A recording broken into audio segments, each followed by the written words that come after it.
नमस्कार बंधुरा cook with Ramen चैनेले आपनादेरके स्वागत जानाई। आमी रमेन और आज आमी आपनादेरके देखाबो धने पाता बाड़ीते किभाबे संरक्षण करबेन। आमरा अनेकेई जानी श्रावण भाद्र आश्विन और कार्तिक এই চারটে মাসে ধনে পাতা খেতে নেই। তার সবথেকে বড় কারণ হচ্ছে এই চারটে মাসে ধনে পাতায় পোকা থাকে। সেই কারণে আমরা শ্রাবণ ভাদ্র আশ্বিন ও কার্তিক এই 4 মাসে ধনে পাতা খাই না। কিন্তু আমরা যদি ধনে পাতাকে বাড়িতে খুব সহজেই সংরক্ষণ করে রাখতে পারি তাহলে কিন্তু আমরা সারা বছরই ধনে পাতা খেতে পারি। বন্ধুরা আজ আমি দেখাবো ধনে পাতার পাউডার কিভাবে খুব সহজে বাড়িতে বানানো যায় এবং তাও আবার কাঁচা ধনে পাতার মতো গন্ধও পাওয়া যাবে।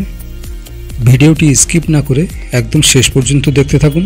আর আমার চ্যানেলে নতুন হলে অবশ্যই চ্যানেলটি সাবস্ক্রাইব করে পাশে থাকা বেল বাটনটি প্রেস করে দিন। তো চলুন এবার দেখা যাক।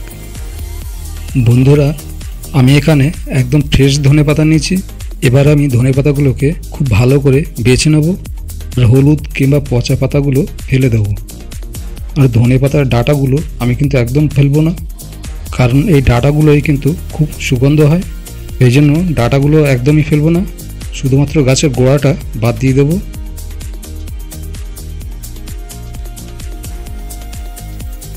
এবার ধনে পাতাগুলো খুব ভালো করে এইভাবে ঝেড়ে নেব, তাহলে পাতার মধ্যে কোনো মাটি থাকলে নিচে পড়ে যাবে। এই জন্য আমি বেশ কয়েকবার এইভাবে উপর থেকে নিচে করে ভালো করে ঝেড়ে নেব।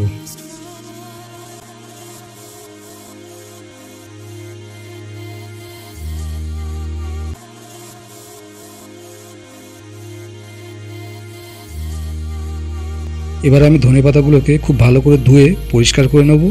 এখানে কিন্তু ধোয়ারও একটা ভালো কৌশল আছে। আপনারা দেখুন, প্রথমে একটা পাত্রে পরিষ্কার ঠান্ডা জল নেব এবং তারপর ওই জলের মধ্যে দিয়ে দেব কিছু পরিমাণ বরফ।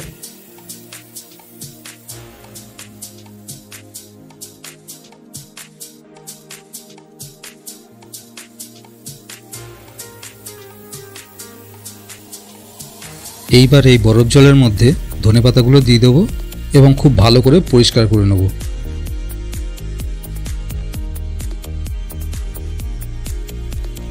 প্রথমবার ধোয়া হয়ে গেলে আবার জলটা চেঞ্জ করে তার মধ্যে আবার কিছু বরফ দিয়ে আবার ফের ভালো করে ধুয়ে নেব।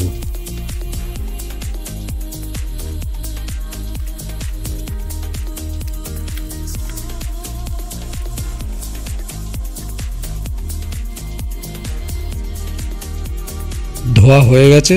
এবার আমি পাতাগুলোকে ভালো জল ঝরবে এমন একটা পাত্রে তুলে নিলাম। এরপর কিছুক্ষণ পর ঠিক এইভাবে পাতাগুলো একটু উল্টে দেবো।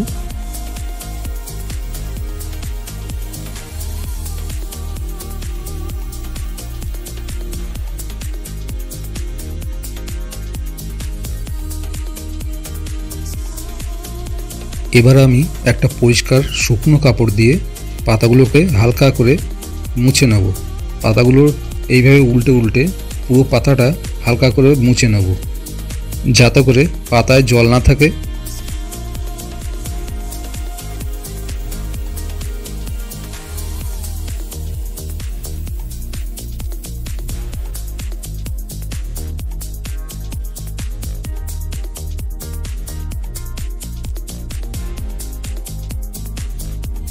পাতা থেকে আমার জল মুছে নেওয়া হয়ে গেছে।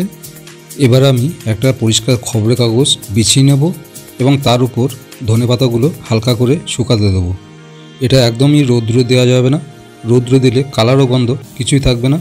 সেই জন্য ঘরের মধ্যে ফ্যানের নিচে কিংবা খোলা হাওয়াতে রেখে দেব। এটা এমনি এমনি দুদিনেই শুকিয়ে যাবে।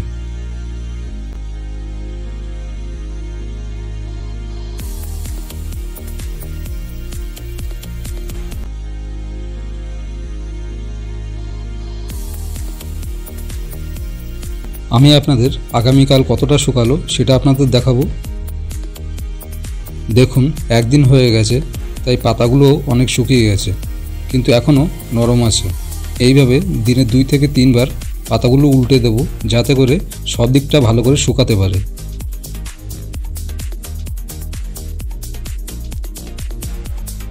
দেখুন 2 দিন হয়ে গেছে, তাই আমি সকালে হালকা করে একটু রোদ্রে দিয়েছি। আর দেখুন এবার একদম খুব ভালো শুকিয়ে গেছে। একদম ক্রিস্পি হয়ে গেছে।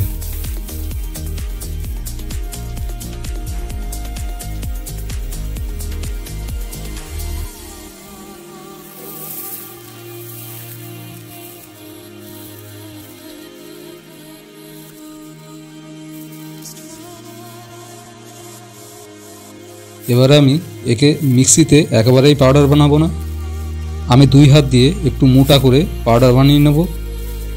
তাহলে খাবারের উপর দিলে ধনেপাতা বলে মনে হবে, আর মিক্সিতে দিয়ে পাউডার বানালে একদমই ধনেপাতা বলে মনে হবে না। আপনারা আপনাদের ইচ্ছে মতো বানিয়ে নেবেন।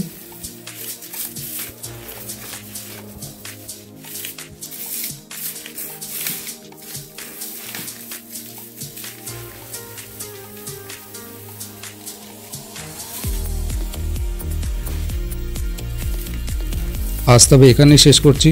ভিডিওটি কেমন লাগলো তা অবশ্যই জানাবেন। দেখা হবে নেক্সট ভিডিওতে। সবাই খুব ভালো থাকবেন।